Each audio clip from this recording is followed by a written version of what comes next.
आणि याकडची सगळ्यात मोठी बातमी म्हणजे अगदी थोड्याच वेळात नाशिक पोलिसांचं पथक मुंबईच्या दिशेने निघणार आहे। नाशिक पोलिसांचं पथक मुंबईत आल्यानंतर माणिकराव कोकाटेंना अटक होणार आहे। नाशिक पोलिसांच्या पथकाकडे आता वॉरंट मिळालेला आहे आणि अटक वॉरंट निघाल्यानंतर पुढील कारवाईसाठी हे पथक अगदी थोड्याच वेळात मुंबईच्या दिशेने निघेल। किरण ताजणे आपल्याला अपडेट देत आहेत। किरण,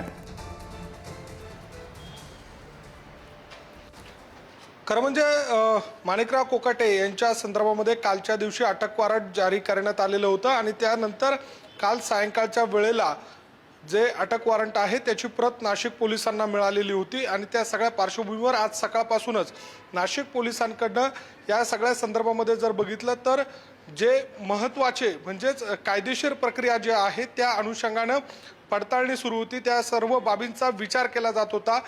ज्या वेळेला हॉस्पिटलमध्ये एखादा आरोपी असतो किंवा तत्सम व्यक्ती असतो त्याची अटकेची नेमकी कारवाई कशी केली जाते याबाबतची सर्व स्तरातनं माहिती घेतली जात होती, तज्ज्ञांकडनं माहिती घेतली जात होती आणि त्या सगळ्या पार्श्वभूमीवर आता काही वेळातच नाशिक पोलिसांचं जे पथक आहे ते मुंबईच्या दिशेने रवाना होणार असल्याची माहिती मिळते। यामध्ये लीलावती हॉस्पिटल प्रशासनासोबत हे संपूर्ण जे पथक आहे ते चर्चा करणार आहेत।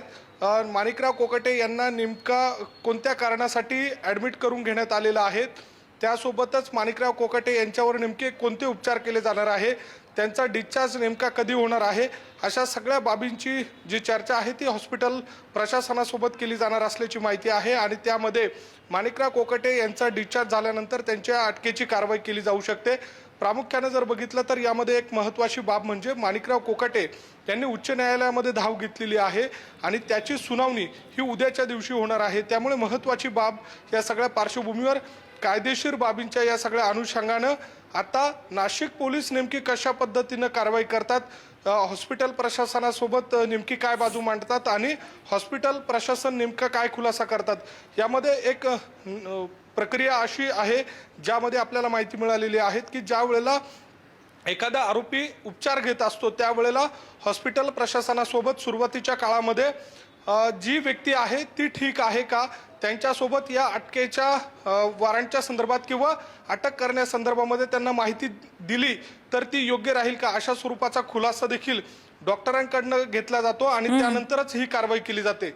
ज्या वेळेला अशा स्वरूपाची कारवाई करत असताना अटकेची कारवाई ज्या वेळेला त्या संबंधित आरोपीला सांगितली जाते त्यावेळेला उपचार घेत असताना त्या वॉर्डच्या बाहेर पोलिसांचा बंदोबस्त देखील ठेवला जातो आणि डिस्चार्ज करण्यापूर्वी त्याबाबतची कल्पना ही पोलिसांना द्यावी लागते आणि अशाच पद्धतीची प्रक्रिया देखील या अटक वॉरंटच्या पार्श्वभूमीवर नाशिक पोलिसांकडनं केली जाण्याची शक्यता आहे। नम्रता, अपडेट घेत राहू। तुर्तास धन्यवाद या सगळ्या माहितीबद्दल किरण।